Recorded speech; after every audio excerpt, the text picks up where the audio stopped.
The child is sick. Observe him from a distance, never go cuddling. He knows that's the worst time of his life.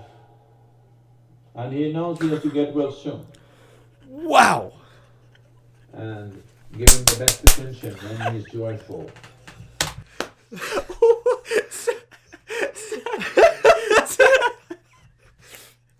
No, Tommy, go sit in the corner. Get over your cold. Get over. Hey, if you cough one more time, you're out the house. You're in the doghouse. You're sleeping in the cold. Yeah, you're sleeping in the cold. Hey, you're cold. Get Wow. colder. Wow, you don't hear stuff like this from him very often, but I mean, I'm kind of about it. I kind of like it too. I was about to say that. I kind of like. I like the edge of your side to side guru. This is punk Sadhguru. Punk Sadhguru. Handsome boy. Handsome boy. No, you're handsome, man. Welcome back to another episode of Learn With Us. My name is Eli. My name is Mitch. And this is where we take or find content that's worth your time. We learned from it with you. Welcome back. Today, we're going to, the place where we like to go. It's a place. It's a place with a man. A myth. A mystic. Sadhguru. Today, the topic is Depression. and some advice Yeah. that he has on I it. think he might have a bit on it. Do we have anything else? I feel like we just hop in. Yeah, there's no You point. know the drill. There's You no know point the in drill. lollygagging around this content.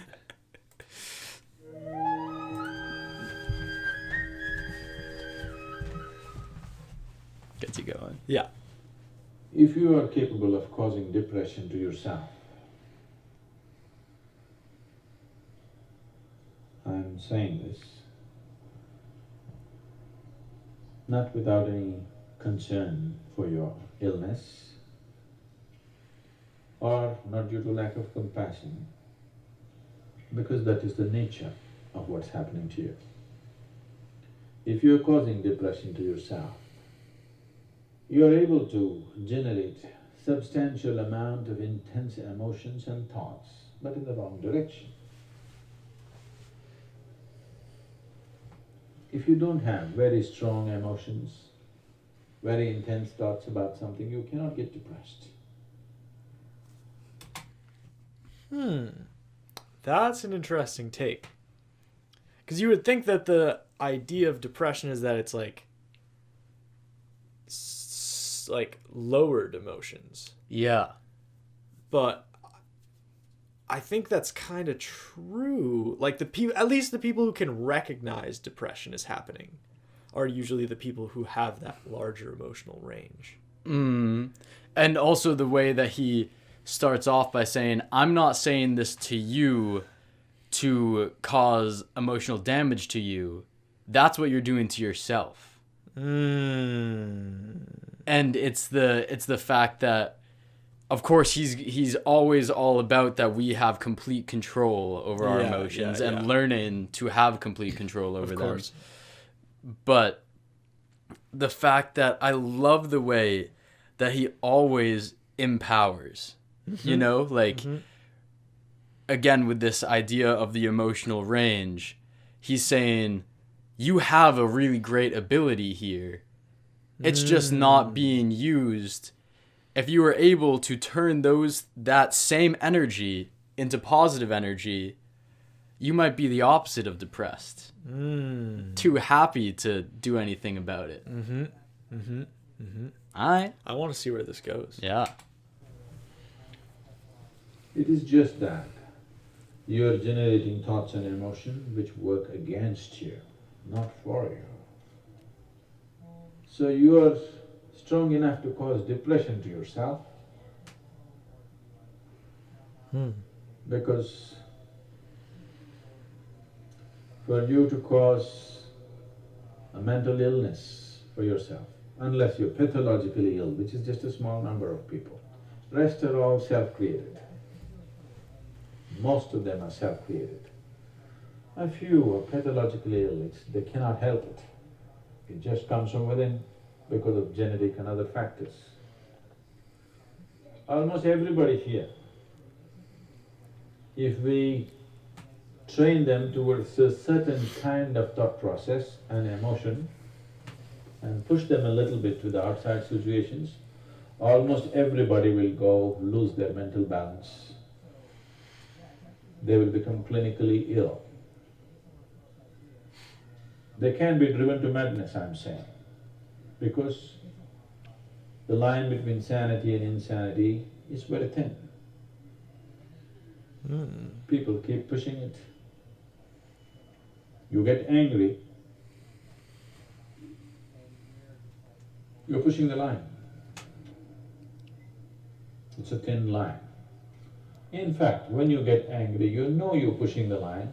That's why the expression, I was mad at somebody. You're not mad at somebody, you're just going mad. You cannot be mad at somebody.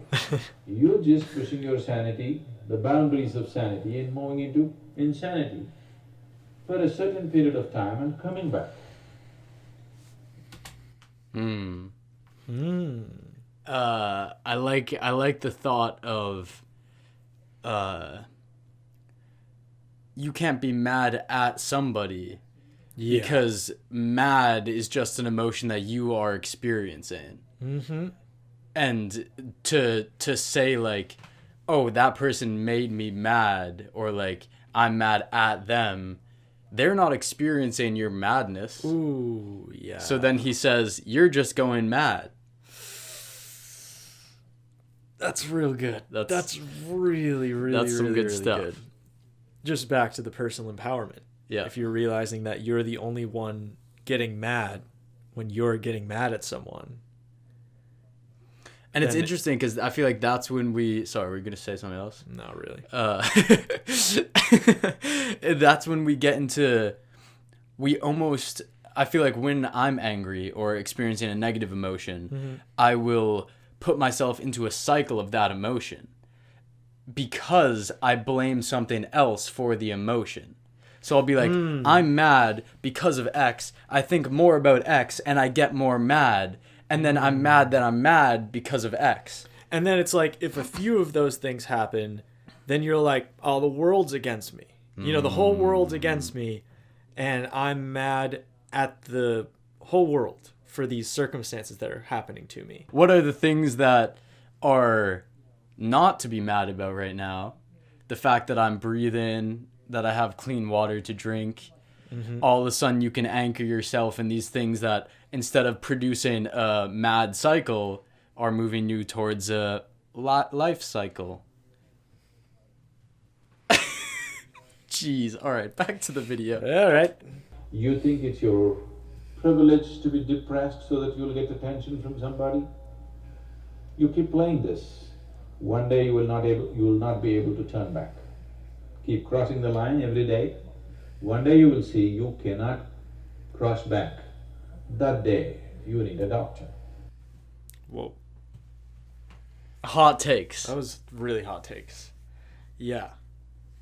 I feel like, I don't know, that kind of felt like a bit of a downplay of depression. Like as just a seeking for attention. I don't really think I totally agree with that. I feel like having... But at the same time, wouldn't we say a lot of the root of depression, or wouldn't you personally, knowing your philosophies, is from a state of loneliness, a state of lack of love? Definitely. And then that depression or something like that becomes this feeling of lack, or this feeling of lack creates that. Yeah. And then maybe because in our culture, like, a sad person gets a lot of attention, people could turn that way because they want this love and affection and don't know how to get it. Yes. I mean, I think there's some truth to that, but I also feel like... I'm not saying that's like the only cause. Yeah, there's like a difference between sad and depressed. Like, sad, I think, is something that's like you're crying out, like, sometimes in public, like you're looking really sad. Depressed is just like you're flat. Like you don't, like, you've acknowledged I think this is why I think that depression might happen more so with people with like larger emotional ranges, because when you have that emotional range, it is so difficult living your daily life if you're not living according to how humans should be living. And so that's going to be like pounding on you all the time. And so you're going to be like being driven down into these negative loopholes and these valleys. And then you have the option to say, oh, I can't take this anymore. I'm going to close both edges and bring it like this. And that's depression. You know? So I feel like that's why I wouldn't say it's like a vying for attention, because I feel like people who are actually depressed are not concerned about like showing it. Like I think people who are sad are concerned about showing it. But depressed is like you're so far deep in it that it's like you couldn't even conjure up that need to show it. There's no break from that. The last 29 years, I have not been able to cancel one program because I'm running temperature, I got a cold, I got this, I got that. It doesn't matter what's happening. What you have to do, you anyway have to do. You can't turn back on that. Either out of your commitment or you have a boss like that. One way or the other, if it happens, then you will see. You will not at all fall sick so often. Because if you have temperature, you still have to go. If it's summer, you still go, right? Now, a lot of people don't go. It's a little hot outside, they don't go and work. A little cold outside, they don't go and work. A little raining, they won't go and work. A snowflake, they will not go and work. This is just weather. So for every change in weather, if you have the comfort of covering yourself in a blanket and lying down, once you create that, your body will learn to fall sick. This is a Wim Hof. Ooh, yeah. Oh, yeah. Because of how excited he got. That got me going. Ooh, yeah. I like that a lot. If someone had showed me that clip and told me to guess your reaction, I could have drawn out your reaction. Yeah. That's exciting stuff. That's exciting stuff. I feel like you and I have both figured this out to some extent. Is whenever we're feeling sad, we have developed each our own individual methods that are not even like discipline based. It's like you don't like, I feel like a lot of times when people are sad, it's like they try and fight it to get over it, or they don't do anything. But the thing to do is like acknowledge it and then say, I am sad. You could say that to yourself or say that to the people around you. And what we like to do is we both go outside and we practice our own personal, whatever, meditative practices, do breath work. And we always come back after those times when we're like really, really in a bad spot. We'll always come back and be like, I still don't know how that happened, but I'm in a totally different state of mind now. So find that thing where it doesn't matter how bad you're feeling, that thing that you do that's consistently like that will always make you feel better. For me, it's like going outside in the woods, meditating, finishing with breath work. I always come back dancing. You know, like it doesn't matter how crummy I feel. If I do those methods, I come back dancing, you know? And I think another thing that this made me think of is that, sure, when you start to understand this a lot more, or on certain days, you'll be able to go from like very sad to very happy. Yeah. But there are other times when you're very sad and it's just going to bring you a little bit closer to happy, you know? Yeah. And it's understanding that you are on this big scale. Yeah. And accepting the whole process of moving through that scale, and understanding also that these are things that you have power over. And that it's worth it to have that range. Like we were talking about, going back to depression, it's, from my experiences, it's always worth it to be feeling ultimately crummy, because then you can feel ultimately awesome. But if you're feeling neither, if you're not feeling one, you can't feel the other, you know? So if you're feeling really, really bad, just know that that means that you can feel really, really good. Yeah. You know, and allow yourself to feel really, really bad. Because that's always worked better for me. And don't ignore, I think one thing I've had to learn is to not ignore those feelings of really, really bad. Yeah. But to instead sit with them, give them my full attention, and then you almost notice that it's nice to feel bad. Like it's a good thing. It's like for cathartic. You. It's like it's your body doing like healing on those. You know, it's like grief when someone dies. The fact that we push that aside so much and say like, no, you got to get to work next week, whatever. And you're told to do that. Whereas in other cultures in the past, I forget what culture this was. It might have been in Japan or something.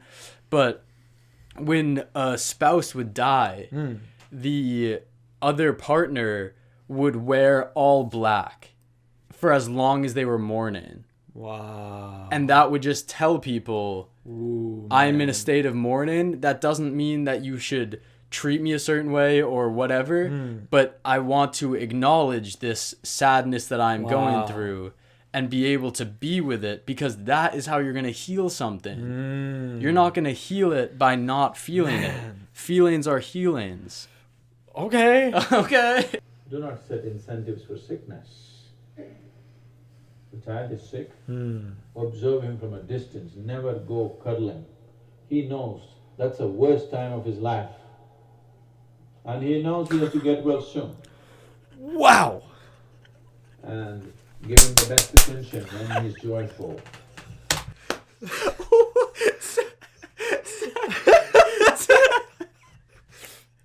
Yo, Tommy, go sit in the corner. Get over your cold. Get over. Hey, if you cough one more time, you're out the house. You're in the doghouse. Sleeping in the cold. Yeah, you're sleeping in the cold. Hey, you're cold? Get Wow. colder. Wow, you don't hear stuff like this from him very often, but I'm kind of about it. I kind of like it too. I was about to say that. I kind of like. I like the edge of your side to Sadhguru. This is punk Sadhguru. Punk Sadhguru. Dang. Look at him. He's thugging. Wow. Look at, he's got his hands like this. He's like, you think I'm kidding you? Yeah. Nah. Dude, that's an interesting take on parenting. That's a hot take. When have you ever heard a parenting coach say, look, when your kid is sick, give them their space to deal with their sickness. You know, Then, get them, maybe get them what they need, but don't pamper them. Yeah, because then their body's gonna learn how to get it over it themselves. That's crazy. That's interesting. I kind of It's like something. it. What do you guys think? Yeah, this is a hot one. Did your parents This is a hot parent you like this? Ooh. I got coddled. I got comments. I love my mom. I love my dad.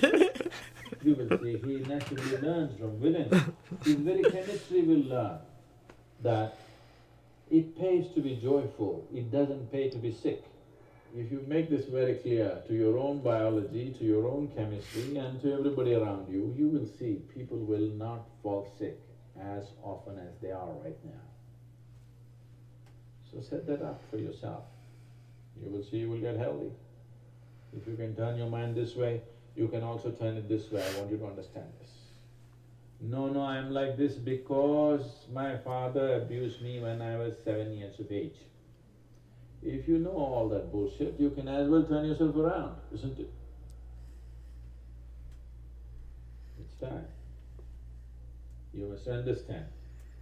Mentally, physiologically, chemically, energy-wise, you must clearly understand it doesn't pay to be sick, unhappy, depressed. It doesn't pay. To be joyful and ecstatic, it pays. If you make this clear to all these people inside, they will all behave properly. Okay, another hot take. Whoa. Another hot take. But again, I'm like really into it. Like just into the idea of the hot take that he's into right now. Like the hot take that if you can recognize the trauma that you've been through in your life, you have the power to get over it.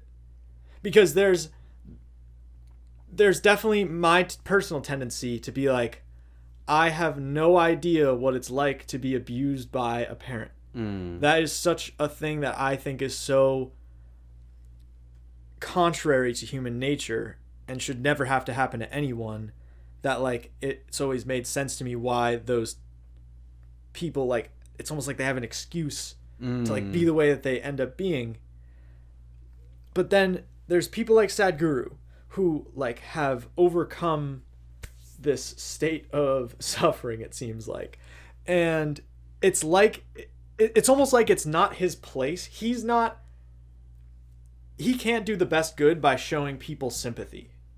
You know, like maybe I could do better good by like recognizing that those people are the way that they are because of their past. Yeah. But he's saying within you. He's not like,